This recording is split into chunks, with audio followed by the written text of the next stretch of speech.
लेकिन बीजेपी के विधायक मारवा साहब बोल रहे हैं कि जिस दुकान पे मैं जा रहा हूँ लोग स्वेच्छा से बंद कर दे रहे हैं, वो खुश हो रहे हैं कि हाँ आपके धर्म के साथ मैं खड़ा हूँ।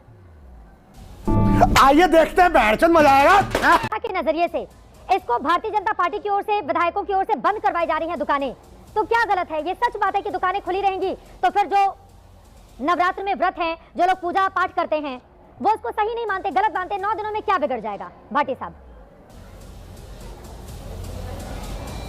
नहीं, बिल्कुल मैं आपकी बात से सहमत हो सकता हूं कि हर व्यक्ति की आस्था का ख्याल रखा जाना चाहिए, उसका सम्मान रखा जाना चाहिए, लेकिन उसके लिए हम मोहब्बत के साथ भी माहौल तैयार कर सकते हैं, प्रेम के साथ भी माहौल तैयार कर सकते हैं। एक तो ये है कि हम समाज के बीच ऐसा माहौल तैयार करें, और दूसरा ये है कि दादागिरी करें, जाके धमकाएं लोगों को, जबरदस्ती दुकान बंद कराएं। कुछ लोगों के लिए, खास तौर से भारतीय जनता पार्टी और RSS जैसे संगठनों से जुड़े हुए लोगों के लिए ये आपदा में अवसर जैसी बातें हो गई हैं। जब भी कोई त्यौहार आता है, हिंदुओं का कोई त्यौहार आ जाता है, तो ये अल्पसंख्यक समुदाय को धमकाने के लिए निकल पड़ते हैं, उन्हें दादागिरी दिखाने के लिए निकल पड़ते हैं, उन्हें तरह तरह से परेशान करते हैं, उनकी दुकानें बंद कराते हैं, उन्हें अपमानित करते हैं, उनके कपड़े उतार उतार के उनकी पहचान करते हैं। ये जो इस तरह का माहौल देश में बनाया जा रहा है, इसकी कोई धर्म इजाजत नहीं देता, कानून तो देता ही नहीं है, हमारा संविधान तो देता ही नहीं है, लेकिन कोई धर्म भी इजाजत नहीं दे सकता। मैं उन लोगों को कतई धार्मिक नहीं मानने को तैयार हूं जो दूसरे लोगों को परेशान करते हो, दूसरे लोगों को अपमानित करते हो, दूसरे लोगों को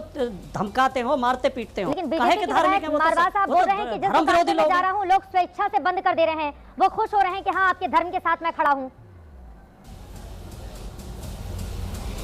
भारतीय जनता पार्टी तो इस निचले स्तर पर उतर आई है राजनीति में, राजनीतिक लाभ लेने के लिए मानवता को नष्ट करने पर तुली हुई है। आपने आसाम बीजेपी के वो वीडियो जरूर देखे होंगे जो इन्होंने अपने सोशल मीडिया पर डाले हैं, चित्रा जी, जरूर आपने देखे होंगे।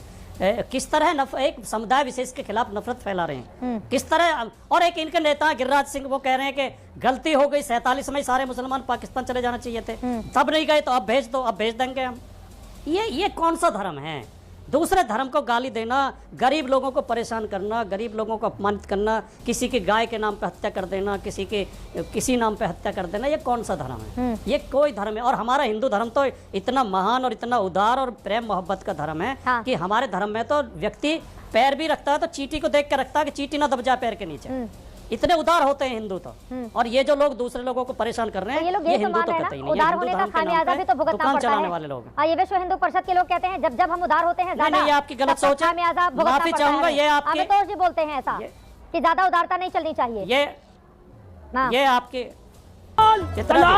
कोई बोलते होंगे, लेकिन पहले तो आपने बोला है। ये भी एक मैं फिर आप नाराज हो जाती हैं। ये बहुत शर्म की बात है कि देश के पत्रकार ये भाषा बोला सर। आप जो कह रही है कि सुधारता का परिणाम है, बाद में लिया आपने। आप ये खेल देखे सुनिए नाम लेके आप उसका इतिहास क्या रहा है इस देश को सबको पता है। जिसे रामचरितमानस चलाई हुई स्वामी प्रसाद मौर्य ने, जिसके बाबर की छाती ठोकी हो, और जिसे एसटी हसन ने कावड़ यात्रियों को बेरोजगार किया, जब वो दूसरे धर्म की बात करने के लिए जिस गोदी में जाके बैठते हैं और हिंदू धर्म पर चुप रहिए, जब बोला जाए सुना करिए। एक बार उनकी बात खत्म हो जाए उसके बाद आप बोलिएगा, आप ही के पास में आऊंगी। वारिस पठान जी भी टीवी स्क्रीन पर दिखाई दे रहे हैं, आम आदमी पार्टी के प्रवक्ता हमारे साथ अनिल झा जी भी जुड़ चुके हैं। आप अपनी बात को आगे बढ़ाइए, राजकुमार भाटी साहब।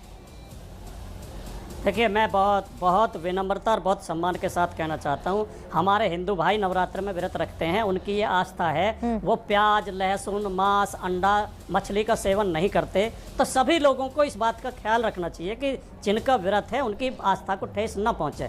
लेकिन जो लोग राजनीति, ये धर्म के नाम पर दुकान चला रहे हैं और राजनीति चला रहे हैं, वोटों के लिए नफरत फैला रहे हैं, ये बहुत खतरनाक लोग हैं। ये देश को तोड़ने के प्रयास कर रहे हैं, देश के ताने बाने को नष्ट कर रहे हैं। इन लोगों से बहुत जागरूक रहने की जरूरत है, बहुत चौकस रहने की जरूरत है। ठीक है, संगीत रागी जी भी हमारे साथ आ चुके हैं। अमितोष पारेख, पहले आपकी बारी। संगीत रागी जी, मैं आ रही हूँ आपके